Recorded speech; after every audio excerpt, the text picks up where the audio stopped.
I would like the audience, if they have any questions regarding this topic, then they can ask one by one. Yes, ma'am. Please. Hi, thank you for the nice conversation you had just now. I wanted to ask you, don't you think... Can we know you are from where? Of course. My name is Gabriela. I'm from Bulgaria. I'm one of the founders of Impact Hub Sofia.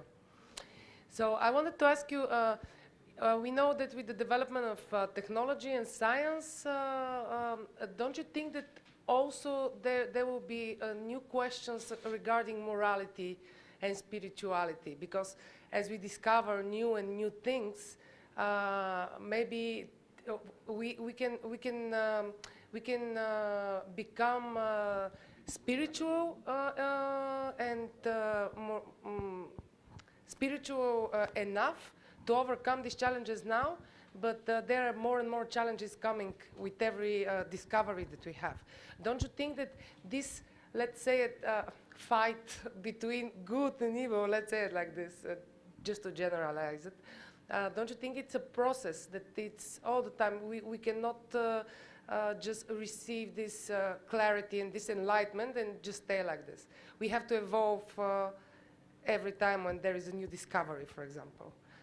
This is just, I wanted to see what you think about this. You ask him or it doesn't matter, both of you. Both, yes, all right. Yeah. No, I mean, first of all, I hate to see or hate to think of evil and good are fighting each other.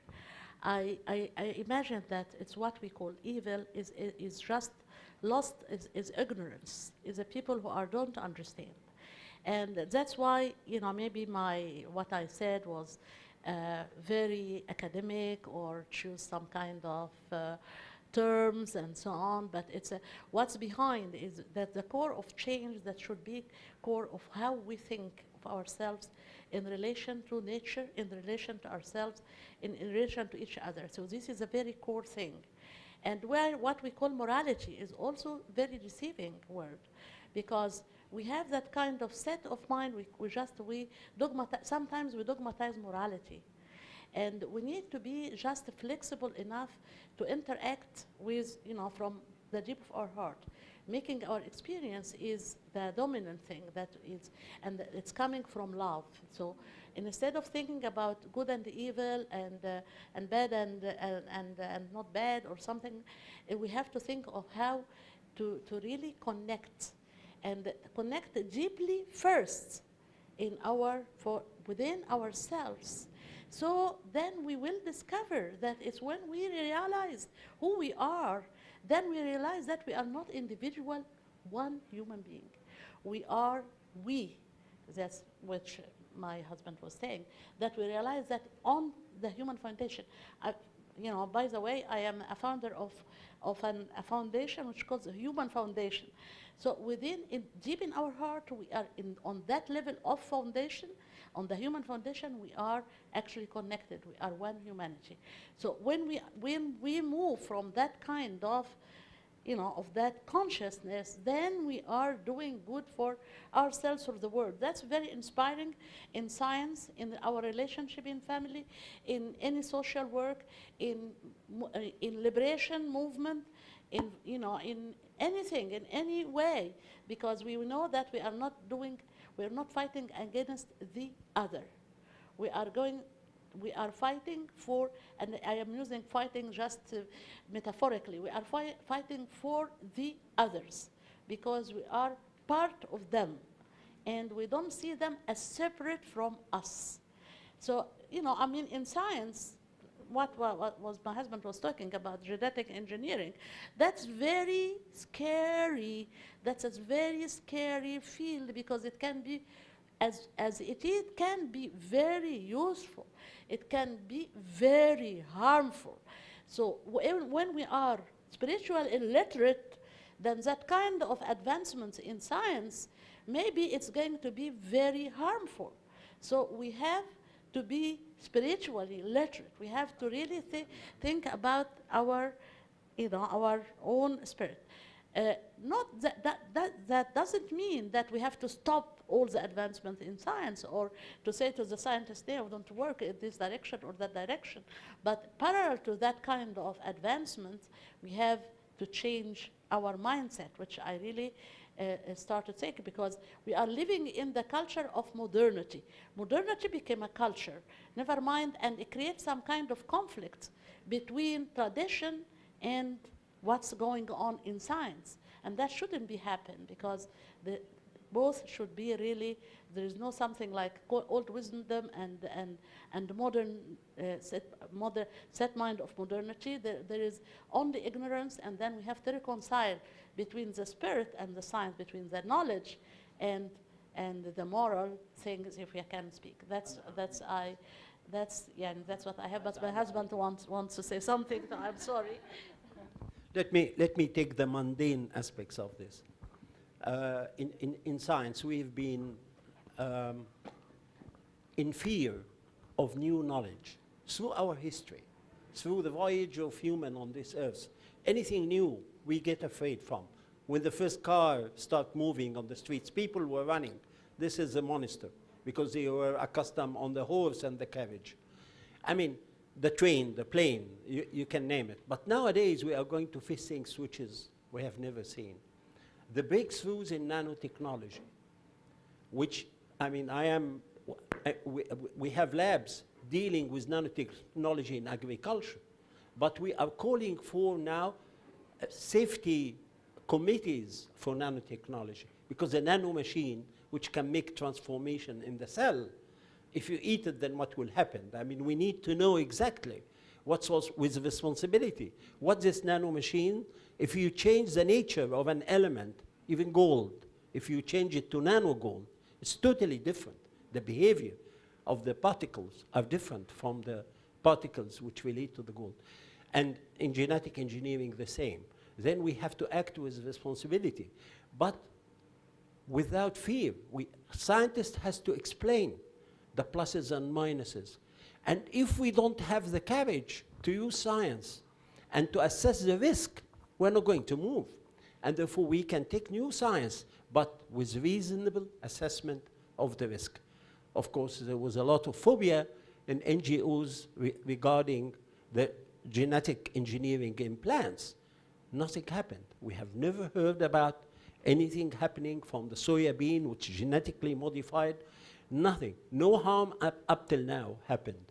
And because you are using genes, which is in Mother Nature, you are only enhancing it. I will just sum up this with a statement saying that there is a shadow and light in every venue of new science and new knowledge. Then you have to assess the shadow and try to understand a little bit about the darkness there, but you have to take the light and move with it for the future. Thank you. Can I have one more question? I'm sorry. Okay, can you suggest who would be the new spiritual leaders, let's say? Because we are living in a world where it's all about science, technology, entrepreneurship. You know, we are developing so fast. Who will be the new spiritual leaders that will take this this huge and very fast flow that we are in, that can make to reconcile this? Well, yeah. I think that every one of us is a spiritual leader, because yes, and it is not now the power of the spirituality is not centered, not like old ages. It's everywhere. You know, I mean, when I hear anyone, I'm sure if I hear any one of you, it's like echo in my heart. That's what I would like to say. Like when I was listening to Habri today, yeah, oh, well, this is, I take the brochure of my foundation and say that her words are written in my foundation, in the same, you know, I mean, so it is, now it is something that is beyond imagination, that what is going on, the shift of consciousness and the transformation is going on without any apparent leader. It's not seen, it's hidden, but it is strong. and it is energizing. And that's, and emphasize. yes, and that's why I think that's, you know, coming from everywhere, like I'm coming from Egypt, people come from New Zealand, coming from the United States, and just from Cyprus, from everywhere to be here. It's very energizing. That is something that will create energy and will create hope, and it has an impact beyond this, you know, small gathering. Although it's not a small gathering, but I mean it's going to be an impact on the you know, on the level of the whole globe. So we have to work. We all are.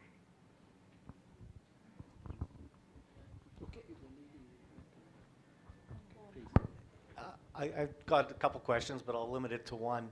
I'm Edward from Canada. I agree with you, the climate is changing. I mean, I've seen that over my lifetime, and I've talked to my father, and he's also seen that in his lifetime, that things are changing. I guess I have to ask, do you think humans are arrogant in thinking they can change it to keep it as it is, when in Antarctica we find fossils of dinosaurs and tropical vegetation? So at one point we were a very warm planet, or the planet was shaped differently, whatever. Now we've gone through a cooling off period. You know, the dinosaurs would think, yeah, great, we get rid of these human viruses and we get back to the good life. We're now going to a global warming. Should humans not be more adaptable and say, okay, I'm going to lose my ocean front in California, and I'm going to have to move up to Nevada to have oceanfront now. Will this new spirituality and feminine energy take some of the arrogance out of the human system? Let me take the physical part, and then my wife will take the spiritual part. It's, I mean, Saskatoon, for instance, and whereby things is melting there, and the season is differences. You talk to your father, the farmers in Canada. Doesn't matter where you are, in Manitoba or in Calgary or in, whatever, Montreal. Things is changing tremendously. What I'm saying here is that, yes, if we stop now all the lethal gases which is causing climate change, if we do this, now they are talking about 25% in the next 10 years. You're talking this 25%, and this is an impact on industry, impact on petroleum, impact on people who are doing trade for coal, coal mining and all that. It's an economical freak for certain people who deal with these businesses. But even if we stop all this, say, imagine leaders can take a decision now, stop everything which is causing the gases, which is causing climate change. It will take us 85 years to see a dent in the increase of temperature.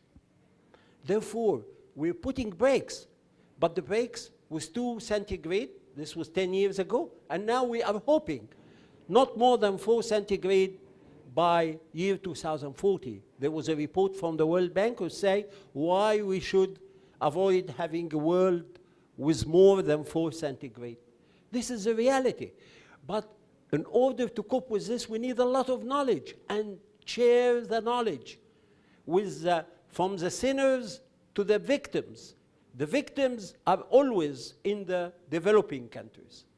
And most industrial countries which is producing this and affecting this, they have to, with responsibility, they have not only to generate knowledge, share the knowledge with these people to adapt. Then adaptation is our hope, not mitigation. Mitigation is to stop the gases. Adaptation is to have a better agro management techniques in the field, to use water better, to have genetic resources for crops which will tolerate the 4 centigrade. All this needs science, all this needs new knowledge. Then we need with the responsibility to have to share this with each other. Spiritual part of this is... This is where science is wedded to the feminine energy. You know what I mean? Because we cannot speak about feminine energy as something that's metaphysical. It is in action. So when my husband is talking about the ways that it should be done in order uh, to really solve something, either we are going to survive or we are going to destroy ourselves.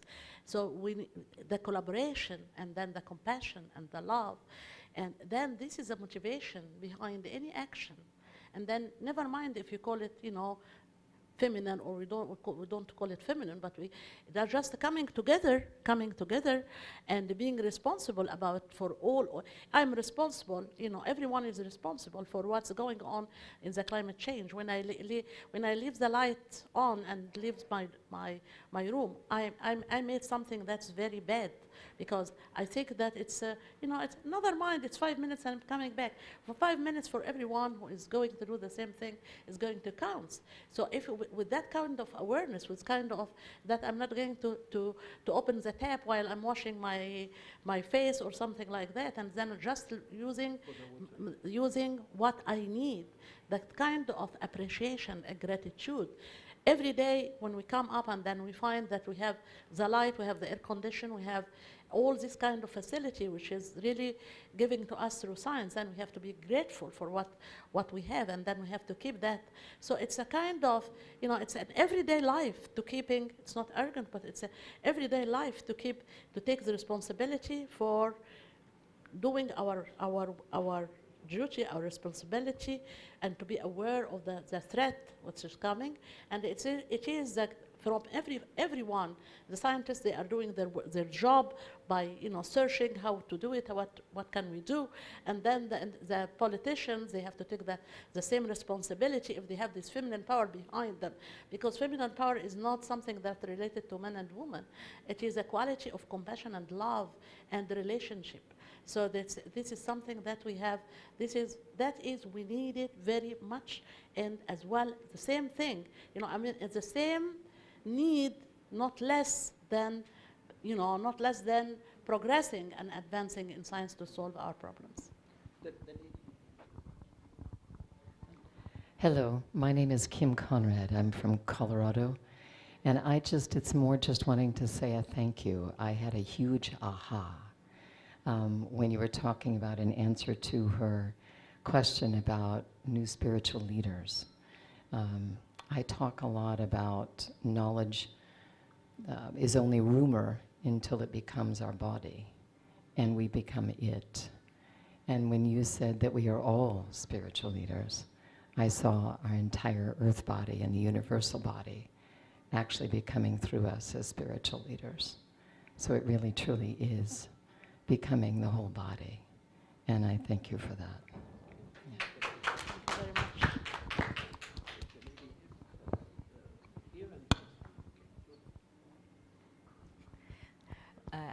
I am an engineer, so perhaps I don't know if I can say some thoughts on climate change. And generally, in our era, we use alibis.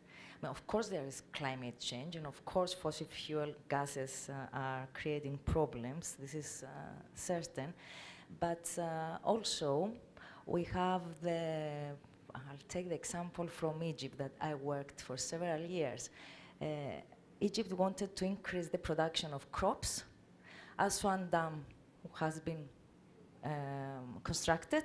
The water that Nile was carrying, the discharge of Nile was minimized, so the discharge of sediment, the sediment transport to the coast was minimized, and then the delta started to erode. And this is not a result of climate change. This is a result from wrong strategies and human stupidity. So these kind of examples we find everywhere.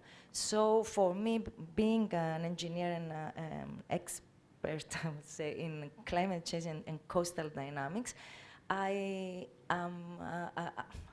fed up of listening this climate change alibi, in the sense that we can do strategies, local strategies, knowing our local environment. And this is one thing I wanted to say. And then the second is that I feel that we are in a much better position now because of this digital revolution. I believe there is a more democracy in information flow. And I was yesterday in the Museum of New Delhi, and we saw that Alexander the Great, and I will use this example from my compatriot, Alexander the Great, when he was conquering Persia, Iran, today's Iran, he was a winner there of a battle, and he killed 20,000 soldiers in a couple of hours. I'm sure that those days in Canada, nobody knew that Alexander the Great was killing 20,000 people in. But now we all know and we feel compassionate about what's happening in our world. So I am, in a sense, I think we are in the merge of a change. And I believe that education all over this world is the most important issue, because if we don't give importance in education, we cannot have any kind of moral in growing up people. Thank you. Well, you know, I have great admiration for all the countries in the Mediterranean, including your beloved country, Cyprus. I've been to it several times. But I wish, let me speak about democracy and knowledge dissemination because of the digital issue. This is not true. A lot of information is not there. We are talking about science and innovations and so on. I mean, patent, as well as the intellectual property right, as well as companies. For instance, companies dealing with medicine. They have a lot of new medicine, which could be, if it is available now in the market, could make a hell of a change. But they would like first to get the money, they put in the research and development, and then after that, they release a new medicine.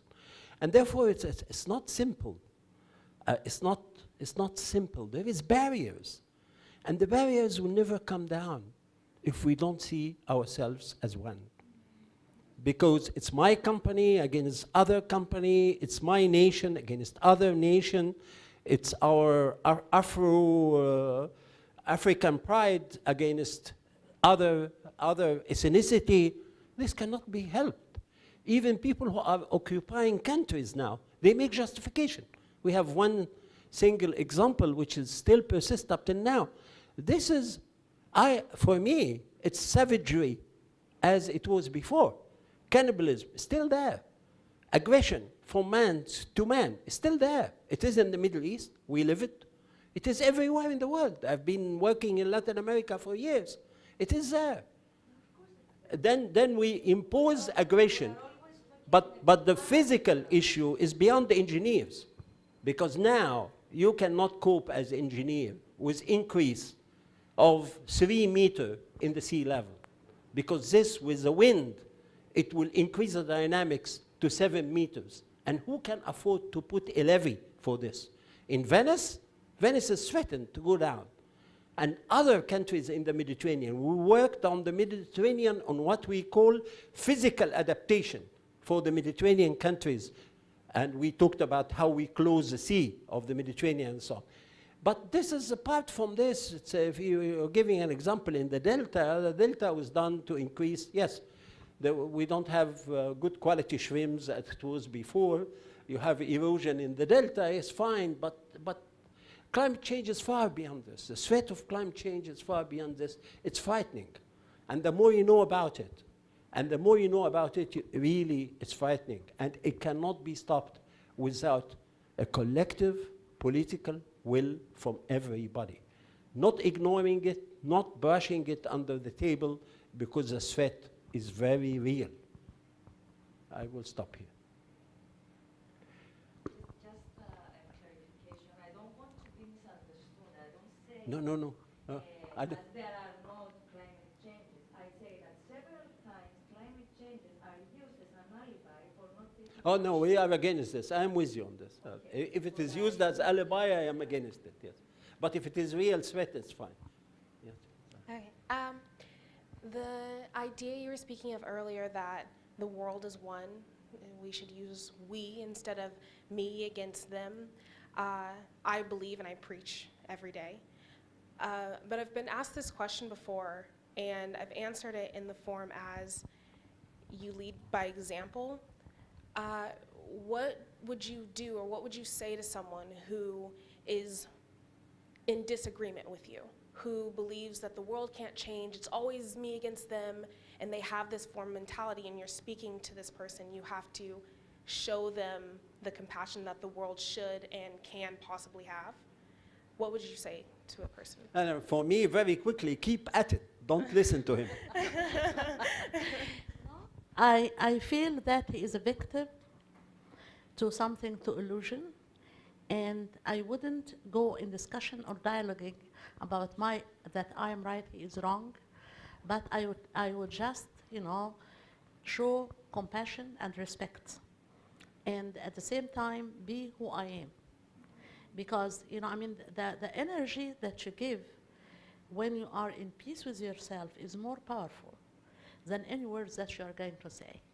That is very important, because now we are seeing that kind of prejudice, we're seeing that kind of discrimination, and we see that kind of fanaticism and fundamentalism, and then people who are as a person who is I wouldn't say lead, but I part of a spiritual group. I always tell them, give not their action. Their action is cruel, is criminal. But these people are victims. They are the creation of our shadow. Because if we keep the hate in our mind, in our heart, against anyone, then this hate is going to materialize in certain group of people. So don't let any residues of hate towards any bad person, but just say that they are victims of ignorance because they don't understand. I could be one of them, because anyone can be one of the other whom we are blamed of, because these others are inside us. So we have to fight that kind of prejudice within us, even the prejudice against them. And in this way, if we are really in peace, then it will reach them. Or if it doesn't reach them, at least it's not going to make new people who are going to be, their hearts will be filled with hatred and violence. So it is just be with the quantum power, just be with the source, just be expression of that source. Then you are not by yourself. I'm not going to do anything by myself as individual, but if I am connected to the source really, then the source is going to be very powerful through me. Not me that I'm powerful, but it is the source whom I am connected with. So that's what I would say, because then even spirituality is not an ideology.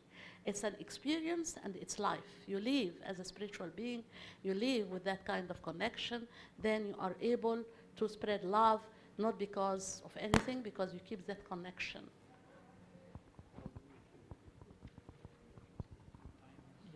Yeah, just a second. Okay, Palestine would like to say something. Yeah.